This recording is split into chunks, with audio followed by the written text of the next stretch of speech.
तमाम कयासों और सवालों के बीच ओम बिरला आज दूसरी बार लोकसभा स्पीकर चुने गए। विपक्ष के मत विभाजन की मांग नहीं की।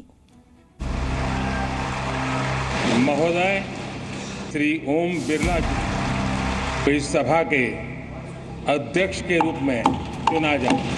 मैं प्रस्ताव करता हूं ओम बिरला उनको इस सभा के अध्यक्ष के रूप में चुना जाए। महोदय, प्रस्ताव का मैं समर्थन करता हूं।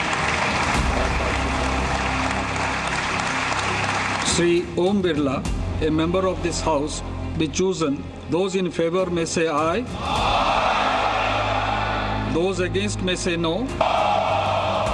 Shri Om Birla is declared elected as the Speaker of this House. Shri Om Birla to come up and occupy the chair. 17वीं Lok Sabha में संसदीय इतिहास का वो स्वर्णिम कालखंड रहा।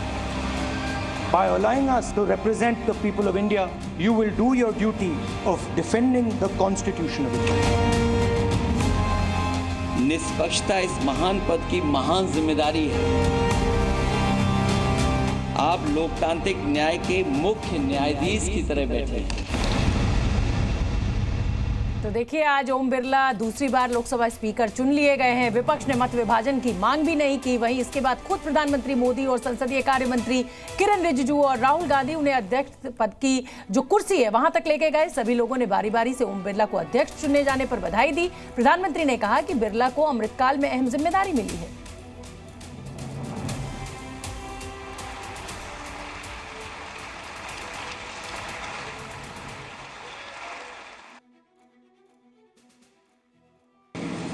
आपको और इस पूरे सदन को मेरी तरफ से मैं बहुत बहुत बधाई देता हूं। 17वीं लोकसभा में मैं कहता हूं कि संसदीय इतिहास का वो स्वर्णिम कालखंड रहा है।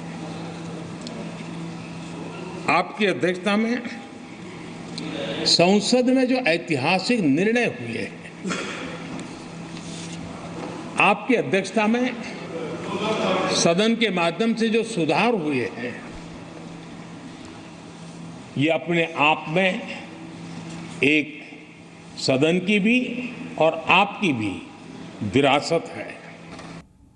और चलिए, इसी बड़ी खबर पर रविंद्र जी न्यूज संवाददाता मेरे साथ लाइव जुड़ रहे हैं। रविंद्र, आज देखिए ओम बिरला फिर एक बार चुन लिए गए, लेकिन आज जो उन्हें बधाई दी जा रही थी उसमें चाहे वो अखिलेश यादव हो चाहे राहुल गांधी हो, कहीं ना कहीं ओम बिरला को ये नसीहत देने की कोशिश की गई कि साहब आप सिर्फ सत्ता के साथ मत रहिएगा, विपक्ष का भी साथ दीजिएगा।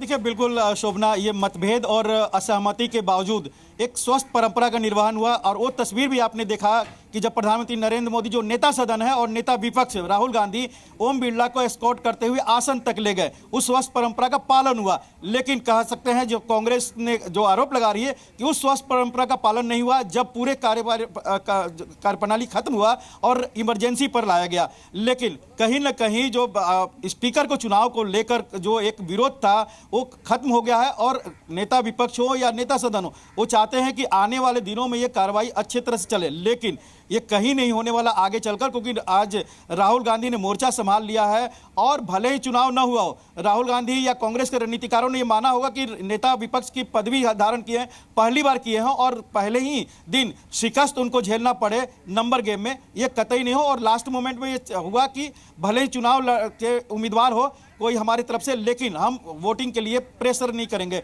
और आपने उस समय आप थी, दर्शकों को बता भी रही थी, दिखा भी रही थी, आप भी आश्चर्यचकित थी, हम लोग भी थे।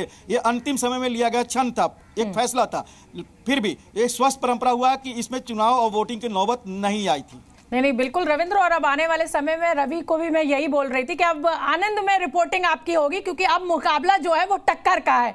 अभी तक 2019 की जो संसद थी उसमें एक तरफा मामला था। बहुत बहुत धन्यवाद रविंद्र आपका इस अपडेट के लिए।